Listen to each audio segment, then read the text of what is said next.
আসসালামু আলাইকুম এভরিওয়ান, সবাই কেমন আছেন? আশা করি সবাই ভালো আছেন। আমিও ভালো আছি আলহামদুলিল্লাহ। তো আজকে আপনাদের সাথে একটা ভিডিও শেয়ার করব। তো কোথায় যাচ্ছি, কি করব, এটা দেখতে হলে আপনাদেরকে পুরো ভিডিওটা দেখতে হবে। অনেক গরম ছিল আজকের দিনে, গতকালকেও ছিল সেম গরম, রোদ ছিল অতিরিক্ত। আজকে 2-3টা ক্লাস ছিল ভার্সিটিতে, তো তার মধ্যে 2টা ক্লাস হবে না, একটা ক্লাস হবে। তো অনেকে যাবে, অনেকে যাবে না। যারা দূর থেকে আসবে তারা তো একদমই আসবে না, শহর থেকে যারা আসবে। তো আমরাও যাচ্ছি না, আমরা চিন্তা করলাম যে কোথাও ঘুরতে যাই আজকে।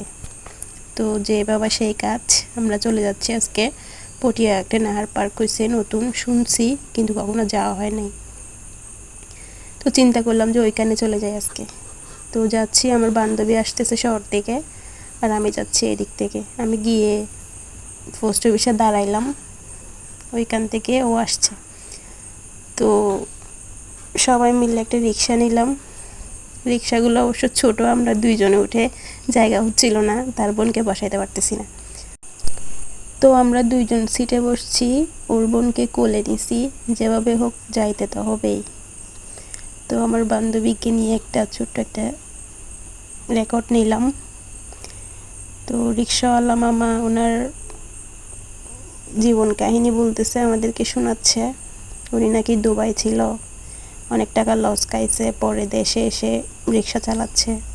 আসলে প্রত্যেকটা রিক্সাওয়ালা মামার একটা একটা লাইফ স্টোরি থাকে, যদিও ওটা কেউ জানতে চায় না আর কি। তো চলে আসলাম আমরা আমাদের সেই দর্শনীয় স্থানে। এটাই হচ্ছে নাহার পার্ক। বাহিরেরটা দেখে তো অনেক সুন্দরই লাগতেছে, জানি না ভিতরে কেমন হয়। আমার বান্ধবীরা তো অনেক এক্সাইটেড, ভিতরে অনেক সুন্দর হবে, কিন্তু প্রচণ্ড রোদ ছিল, অতিরিক্ত রোদের মধ্যে হাঁটাই যাচ্ছে না, চোখ তো খোলাই যাচ্ছে না। তাও আমাদেরকে অবশ্য আর একটু দেরিতে আসা উচিত ছিল। তো এখানে ভিতরে ঢুকতে হলে নাকি আবার টিকিট নিতে হবে। টিকিট একটা 30 টাকা করে, 3জনের জন্য 3টা টিকিট নিয়ে নিল আমার বান্ধবী। তো টিকিট ছাড়া ঢোকা যায় না নাকি, এখন বান্ধবী মনে করছে এগুলা নিয়ে চলে যাচ্ছে, ওর খেয়াল নাই যে এগুলো ওনারে দিতে হবে। পরে আবার পিছনে ডেকে উনি টিকিটগুলো নিল। এখানের ফুলের চারাগুলো অনেক সুন্দর, ফুল গাছগুলা, এখানে ফুল ফুটছে। আমাদের আসলে আসার উচিত ছিল যে হচ্ছে বিকেলবেলা করে। আমরা আসছি ঠিক দুপুর 12টার টাইমে, সূর্য থাকে একদম মাথার উপর, আর আমরা আসছি ঘুরতে। ঘুরানোর অবস্থা 12টা বাজে যাচ্ছে আমাদের। যাই হোক চলে আসছি। আমি তো জানি না যে এখানে আসলে যে মানে কোথাও ছায়া টায়া পাবো না, এটা তো জানতাম না। তাও বান্ধবী কী করছে, এদিকে একটা ছাউনি পাইছে ঘরের মতো, যাই আমরা এখানে গিয়ে কিছুক্ষণ বসি। আগে রোদ যে মাথার উপর নিয়ে চলে আসছিলাম, ওইটা কাটাইতে হবে, তাই না? তো ছবি তোলার চেষ্টা করতেছে ওরা। ছবি আসলে রোদের কারণে ছবি যে তুলবো ওই অবস্থাটা নাই, রোদ একদম আমাদেরকে অবস্থা খারাপ বানাই ফেলছে। তো এদিকে গাছ আছে, কয়েকটা গাছের নিচে বসবো চিন্তা করতেছি।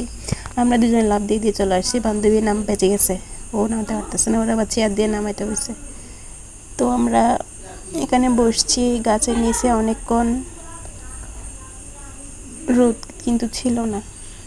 তো অনেকক্ষণ বসার পরে ছবি তোলার পর্ব চলতেছে, 2-1টা ছবি ভিডিও কোনো কিছুই ভালো আসতেছে না। তো চলে যাব, কেন দাঁড়াবো না। লাস্টে একটা গোড়া পাইছে, ও বলতেছে গোড়ার পাশে একটু দাঁড়াই, একটা ছবি তুলি। ছবি একদম একটা ছবি ভালো আসে নাই রোদের কারণে। তো নাহার পার্কের দর্শন করা শেষ, এবার আমরা চলে যাব। তো আপনাদের যদি ইচ্ছা করে কারো নাহার পার্কে গিয়ে ঘুরে আসবেন, আর কে কে ওইখানে গিয়ে ঘুরে আসছেন আমাকে কমেন্ট করে জানাবেন। এবং সবাই ভালো থাকবেন, আল্লাহ হাফেজ।